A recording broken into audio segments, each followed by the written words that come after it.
Hello guys, வணக்கம் and welcome back to சிறப்பு media 2.0. நான் உங்கள் உதய். இந்த வீடியோவில் நம்ம எதை பற்றி பார்க்க போகிறோம் அப்படின்னு பார்த்தீங்கன்னா, பிக் பாஸ் சீசன் 8ஓட கடைசி வாரத்துக்கான முதல் நாளுக்கான இரவு நேர ஓட்டிங் முடிவுகளை தான் இந்த வீடியோவில் முழுசாக பார்க்க போகிறோம். ஸோ இந்த வீடியோக்கு போகிறதுக்கு முன்னாடி நம்மளோட சேனலை சப்ஸ்கிரைப் பண்ணாதவங்க சப்ஸ்கிரைப் பண்ணி வச்சுக்கோங்க. பக்கத்தில் ஒரு பெல் ஐக்கான் இருக்கும், அதையும் ப்ரெஸ் பண்ணி ஹாலில் போட்டுக்கோங்க. அப்போ தான் நாங்கள் அப்டேட் பண்ணுற ஒவ்வொரு வருஷமும் ஒரு நோட்டிஃபிகேஷன் வந்து சேரும். அதை தாண்டி இந்த வீடியோக்கு குறைஞ்சபட்சம் ஒரு 1000 லைக்கான எதிர்பார்க்குறோம். ஸோ லைக்கை போடுங்க, வீடியோ பாருங்கள். வாங்க இந்த வீடியோக்குள்ள வந்து போகலாம். நம்பர் 1 பொசிஷனில் நம்முடைய முத்துக்குமரன் அவர்கள் தான் வந்து இருக்காரு. அவர் வாங்கிய ஓட்டுகளோட எண்ணிக்கை அப்படின்னு சொல்லி பார்க்கும்போது 24,829 ஓட்டுகளாகும். அண்ட் பர்சன்டேஜ் வைஸ் அப்படின்னு சொல்லி பார்க்கும்போது 46.08% வந்து இருந்துட்டுருக்காரு நம்மளுடைய முத்துக்குமரன் அவர்கள். மரண மாஸ் வந்து பண்ணிகிட்டு இருக்காரு அன்அஃபிஷியல் போலில். ஸோ நீங்கள் வந்து இவரை வந்து வின்னர் ஆக்கணும் அப்படின்னு நினச்சிங்கன்னா கண்டிப்பாக போய் ஹாட் ஸ்டாரில் வந்து அஃபிஷியல் ஓட்டிங்ஸ் வந்து போடுங்க. அதுதான் கவுண்டபிள். ஆஸ் வெல் அஸ் நீங்கள் வந்து மிஸ்ட் கால் கொடுத்து வந்து பார்த்தீங்கன்னா ஓட்டிங்ஸ் அப்படிங்கிறது வந்து போடலாம். ஸோ இது ஒரு ரெஃபரன்ஸாக எடுத்துக்கோங்க அப்படிங்கிறதையும் நாங்கள் வந்து சொல்லிக்கிறோம். அதுக்கடுத்த செகண்ட் பொசிஷனில் நம்முடைய சௌந்தர்யா அவர்கள் வந்து இருந்துட்டுருக்காங்க. அவங்க வாங்கி ஓட்டுகளோட எண்ணிக்கை அப்படின்னு சொல்லி பார்க்கும்போது 10,777 ஓட்டுகளாகும். அண்ட் பர்சன்டேஜ் வைஸ் அப்படின்னு சொல்லி பார்க்கும்போது 20% வாக்குகள் வந்து பார்த்தீங்கன்னா சௌந்தர்யா அவர்கள் வந்து வாங்கியிருக்காங்க. ஸோ இவங்களை நீங்கள் வின்னர் ஆக்கணும் அப்படின்னு நினச்சிங்கனாலையும் நீங்கள் ஹாட் ஸ்டாரில் போயிட்டு அஃபிஷியலாக வந்து ஓட்டிங்ஸ் வந்து போடுங்க. அது தாண்டி வந்து பார்த்தீங்க அப்படின்னா மிஸ்ட் கால் கொடுத்து நீங்கள் வந்து ஓட்டிங்ஸ் வந்து போடலாம். ஸோ ஒரு நாளைக்கு வந்து ஒரு நபர் வந்து மிஸ்ட் கால்லையும் போடலாம், அதே மாதிரி ஹாட் ஸ்டார்லேயும் வந்து போடலாம். ஸோ அதனால் நீங்கள் கன்சிடர் பண்ணி யாரை வின்னர் ஆக்கணும்னு நினைக்கிறீங்களோ அவங்களுக்கு வந்து ஓட்டிங்ஸை போடுங்க அப்படிங்கிறத பொதுவாக நான் வந்து சொல்லிக்கிறேன். அதுக்கடுத்த 3வது பொசிஷனில் விஜே விஷால் அவங்க வாங்கி ஓட்டுகளோட எண்ணிக்கை அப்படின்னு சொல்லி பார்க்கும்போது 6,517 ஓட்டுகளாகும். அண்ட் பர்சன்டேஜ் வைஸ் அப்படின்னு சொல்லி பார்க்கும்போது 12.09% வந்து இருந்துட்டுருக்காரு நம்மளுடைய விஜே விஷால் அவர்கள். ஸோ இவரும் வந்து பார்த்திங்க அப்படின்னா ஒரு நல்ல வாக்குகள் வந்து வாங்கியிருக்காரு. என்ன இதெல்லாம் கொஞ்சம் முன்னாடியே வந்து வாங்கியிருந்தார் அப்படின்னா, அதே மாதிரி இவருடைய பிஹேவியரில் கொஞ்சம் சேஞ்சஸ் எல்லாம் வந்து இல்லாமல், இந்த காதல்லாம் வந்து இல்லாமல் இருந்திருந்தால் மேபி விஜே விஷால் வந்து ஒன் ஆஃப் த டஃப் கண்டஸ்டண்ட்டாக வந்திருப்பார் அப்படின்ற மாதிரி தான் நமக்கு வந்து தோணுது. இப்போயும் டஃப் கண்டஸ்டன்ட் தான், பட் டைட்டில் வின் ஆகிறதுக்கான வாய்ப்புகள் கூட வந்துட்டு இருந்திருக்கும். அதுக்கடுத்த 4th பொசிஷனில் ஜாக்லின் அவங்க வாங்கிய ஓட்டுகளோட எண்ணிக்கை அப்படின்னு சொல்லி பார்க்கும்போது 5,843 ஓட்டுகளாகும். அண்ட் பர்சன்டேஜ் வைஸ் அப்படின்னு சொல்லி பார்க்கும்போது 10.84% வந்து இருந்துட்டுருக்காங்க நம்மளுடைய ஜாக்லின் அவர்கள். ஸோ இவங்களும் வந்து பார்த்திங்கன்னா அட்டகாசமான வாக்குகள் வந்து வாங்கியிருக்காங்க. சொல்லப்போனால் 10% மேலான வாக்குகள் வந்து வாங்கியிருக்காங்க. ஸோ அதனால் வந்து பார்த்திங்கன்னா Jacqueline one of the strong தான், அதில் எந்த விதமான மாற்று கருத்துமே இல்லை. பெருசாக எதுவுமே இந்த வாரத்தில் வந்து அவங்கள பற்றி அவங்களுடைய கேம் பிளே பற்றி எல்லாம் சொல்ல போகிறதில்ல. ஜஸ்ட் ரெஃபரன்ஸ் எடுத்துக்கோங்க. உங்களுக்கு யாருக்கு பிடிக்குதோ அவங்களுக்கு போய் ஓட் பண்ணுங்கள். அதுக்கடுத்த 5th பொசிஷனில் பவித்ரா அவங்க வாங்கி ஓட்டுகளோட எண்ணிக்கை அப்படின்னு சொல்லி பார்க்கும்போது 3,251 ஓட்டுகளாகும். அண்ட் பர்சன்டேஜ் வைஸ் அப்படின்னு சொல்லி பார்க்கும்போது 6.03% வந்து இருந்துட்டுருக்காங்க நம்மளுடைய பவித்ரா ஜனனி அவர்கள். ஸோ இவங்களும் வந்து பார்த்திங்க அப்படின்னா ஒரு நல்ல வாக்குகள் வாங்கியிருக்காங்க அப்படின்ற மாதிரிலாம் வந்து சொல்லிட முடியாது. ஏன்னா இவங்க அந்த ஆட்டத்தோட தொடக்கத்துலேருந்து இந்த 6% வந்து தாண்டவே இல்லை பவித்ராவை பொறுத்த வரலையும். சில நேரங்களில் இவங்க வந்து தாண்டி போயிருக்காங்க. பட் இருந்தாலும் அந்த நேரங்களில் வந்து பார்த்திங்கன்னா முத்துக்குமரன், சௌந்தர்யா இந்த மாதிரி பெரிய ஆட்கள்லாம் வந்து பார்த்திங்கன்னா நாமினேஷனில் இல்லாத டைம் தான் அதிகரிச்சிருக்கு அவங்களுக்கு வாக்குகள். பட் எல்லோரும் இருக்கும்போது ஸ்ட்ரகிள் பண்ணியிருக்காங்க. அதுக்கடுத்த ரயான் அவர்கள் அவர் வாங்கிய ஓட்டுகளோட எண்ணிக்கை அப்படின்னு சொல்லி பார்க்கும்போது 2,671 ஓட்டுகளாகும். அண்ட் பர்சன்டேஜ் வைஸ் அப்படின்னு சொல்லி பார்க்கும்போது 4.96% வந்து இருந்துகிட்ருக்காங்க நம்மளுடைய ரயான் அவர்கள். ஆக்சுவலாக இந்த சீசனை பொறுத்த வரலையும் கொஞ்சம் ஒஸ்ட்டாக தான் ஃபஸ்ட்டு 50 டேஸ் வந்து போயிட்டு இருந்தது. அதுக்கப்புறம் வந்து பார்த்திங்க அப்படின்னா ரொம்ப சூடு பிடிச்சி எல்லா கண்டஸ்டண்ட்டும் வேறு லெவலில் ப்ளே பண்ணாங்க அப்படின்னு தான் வந்து சொல்லி ஆகணும். அதுலேயும் 1 or 2 மெம்பர்ஸ் வந்து சும்மா வந்து கொடுத்ததை சாப்பிட்டுட்டு ஜாலியாக ஜம்முன்னு தூங்கிட்டு என்ஜாய் பண்ணிவிட்டு ஏதோ 5 ஸ்டார் ஹோட்டலுக்கு வந்த மாதிரி இருந்தவங்களும் வந்து இருந்தாங்க. அதெல்லாம் தாண்டி ரயான் அவர்கள் வந்து அந்த டிடிஎஃப் டாஸ்கில் ஒரு மாதிரி வேறு லெவலில் ஒரு கம்பேக் வந்து கொடுத்தாருங்க. அது வெறித்தனமாக வந்து இருந்தது. பட் அந்த கம்பேக் வந்து அவர் யோசிச்சது என்ன அப்படின்னா, அந்த ஒரு வாரத்தில் எல்லாருடைய பெர்ஸ்பெக்டிவும் வந்து மாறும், மக்களுடைய கண்ணோட்டங்கள் வந்து மாறும். ஸோ அதனால் வந்து டைட்டில் வின்னரில் ஏகப்பட்ட சேஞ்சஸ் வந்து நடக்கும் அப்படின்றத அவர் ரொம்பவே பிலீவ் பண்ணார். ஆக்சுவலாக அது 13வது வாரம் வந்து நடந்தது இல்லைங்களா. அதுக்கப்புறம் லாஸ்ட் வீக்கில் வந்து பார்த்திங்க அப்படின்னா மேபி நிறைய டாஸ்க்கெல்லாம் கொடுத்து அதுக்கப்புறம் நிறைய பாலிடிக்ஸ் எல்லாம் உள்ளர பேசி அந்த டாஸ்க்கு ஓரியன்டாக நிறைய விஷயங்களை பேசி பழகி அதுக்கப்புறம் அதில் வந்து பிரச்சனைகள் அதை சார்ட் அவுட் பண்ணுறது இந்த மாதிரி நிறைய விஷயங்கள் நடந்திருந்தால் மேபி நடந்திருக்கிறதுக்கான வாய்ப்புகள் இருக்குது. ரயான் அவர்களுக்கு மிகப்பெரிய அளவில் ஆதரவுகள் வந்திருக்கிறதுக்கான வாய்ப்புகள் இருக்குது. ஏன்னா அந்த டிடிஎஃப்போட வாரத்தை நீங்கள் பார்த்தீங்க அப்படின்னா வெறித்தனமாக விளையாடிட்டு இருந்தார்.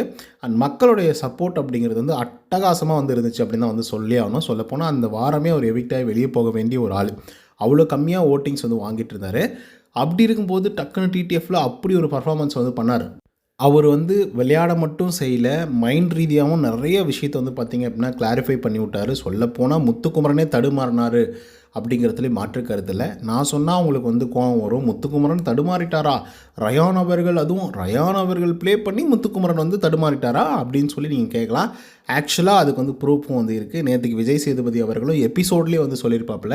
ஏன்னா ஃபேட்மேன் வந்து சொல்லியிருப்பாப்புல, என்னென்னா நீங்கள் பணம் எடுங்க, நீங்கள் பணப்பொட்டி எடுக்கிறீங்களா, எடுத்துடுறீங்களா அப்படின்லாம் வந்து பேசிகிட்டு இருக்கும்போது, அப்போ வந்து பார்த்திங்கன்னா நீங்கள் எப்படி சார் டிசைட் பண்ணுறீங்க யார் வின் பண்ணுவாங்க அப்படின்னு சொல்லி நீங்கள் எதிர்பார்த்தீங்களா? மஞ்சரி வெளியே போவாங்க அப்படின்னு சொல்லி, ஆனந்தி வெளியே போவாங்க அப்படின்னு சொல்லி நீங்கள் எதிர்பார்த்தீங்களா? இல்லை தீபக் வெளியே போவார் அப்படின்னு சொல்லி நீங்கள் எதிர்பார்த்தீங்களா? அப்படிலாம் ஒன்றும் இல்லைல்ல. ஸோ அப்படி இருக்கும்போது நீங்கள் எப்படி ஒரு ப்ரெடிக்ஷன்ஸை உள்ளர வந்து கொண்டு வரீங்க? இப்போ ரயான் வந்து பணப்பொட்டி அப்படியே எடுத்துகிட்டு அப்படியே போயிடுறா, அப்படியே டிடிஎஃப் வின் பண்ணதோட நல்லா இருக்குண்டா அப்படின்னு நீங்கள் சொல்கிறீங்க. அது ஆக்சுவலாக தப்பு. ஏன்னா அவரோட க்ரோத் வந்து வேறு லெவலில் வந்து இருக்குது அப்படின்றது ஓப்பனாக சொன்னாருங்க விஜய் சேதுபதி நேற்றுக்கு எபிசோடில். நீங்கள் பார்க்கல அப்படின்னா போயிட்டு நீங்கள் ரீவைண்ட் பண்ணி பாருங்கள். அவர் அப்படியே சொன்னார், ரயானுடைய க்ரோத் வந்து வெறித்தனமாக வந்து இருந்துகிட்ருக்கு. அவர் வந்து கேம் மட்டுமே ப்ளே பண்ணலைங்க, அதை தாண்டி வந்து மைண்ட் கேமும் வேறு லெவலில் வந்து ப்ளே பண்ணியிருந்தார். சொல்லப்போனால் முத்துக்குமரெலாம் திணறினாருங்க. ஸோ அப்படி இருக்கும்போது ஆதரவுகள் எங்கிறதுனாலும் எப்படினாலும் வரலாம். அதில் எண்ட் ஆஃப் தி டே மக்கள் தான் வந்து பார்த்திங்கன்னா முடிவு பண்ணுறது.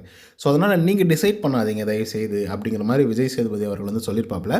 ஸோ இது எதுக்காக இவ்வளோ தூரம் விளக்கம் கொடுக்குறேன் அப்படின்னு பார்த்தீங்கன்னா, ரயான் அவர்களுக்கு அந்த ஸ்கோப் இருந்தது, ஓகேங்களா. அதே ரயான் அவர்கள் ஒரு 10வது வாரத்தில் இந்த மாதிரி அடித்து ஆடிருந்தாருன்னு வச்சுக்கோங்களேன். இந்த எத்திக்ஸு, நான் எத்திக்ஸு இதெல்லாம் வந்து யூஸ் பண்ணி அவர் வந்து ஒரு கேம் ப்ளே பண்ணி, அதுக்கப்புறம் வந்து ஒரு பாலிடிக்ஸ் பேசி, அதில் வந்து பார்த்திங்க அப்படின்னா நடக்கக்கூடிய இஷ்யூஸை வந்து சால்வ் பண்ணி, ஷார்ட் அவுட் பண்ணி, இந்த மாதிரி நிறைய விஷயங்களை வந்து பண்ணியிருந்தாருன்னா 10வது வாரத்துலேருந்து கண்டிப்பாக அந்த 4 வாரத்தில் ஆட்டமே வேறு மாதிரி சேஞ்ச் ஆகிருக்கிறதுக்கான வாய்ப்புகள் வந்து இருந்திருக்கும். பட் அது டோட்டலாக வந்து வேஸ்ட்டாக போச்சு. ஏன் அப்படின்னா ஒரு வாரம் மட்டும் ஆடிட்டா மக்கள் வந்து அதை ஏற்றுக்க மாட்டாங்க. ஏன்னா ஃபஸ்ட்டு டேவிலேருந்து பார்த்துட்டு வந்துட்டு இருக்காங்க ஒரு சிலரை. இப்போ சௌந்தர்யாவை பார்க்குறாங்க, முத்துக்குமரனை பார்க்குறாங்க, ஜாக்லினை வந்து பார்க்குறாங்க.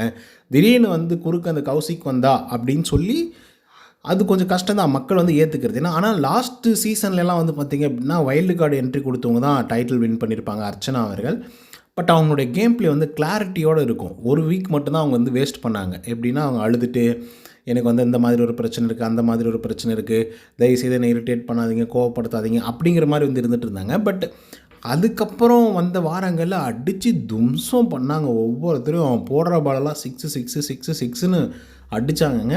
ஸோ அதனால தான் அவங்க டைட்டில் வின்னர் ஆகினாங்க, ஓகேங்களா. ஃபஸ்ட்டு நம்ம வந்து ஒருத்தரை ரசிச்சுட்டு வந்து இருந்துகிட்ருக்கோம். திடீர்னு வந்து அவங்கள விட டேலண்ட்டாக, அவங்கள விட நல்லா, அவங்கள விட எத்திக்காக பயங்கரமாக விளையாடும்போது கண்டிப்பாக மக்களோட கண்ணோட்டம் வந்து மாறி இருக்கிறதுக்கான வாய்ப்புகள் வந்து இருந்துச்சு. அது லாஸ்ட்டு சீசனில் நீங்கள் பார்த்துருப்பீங்க.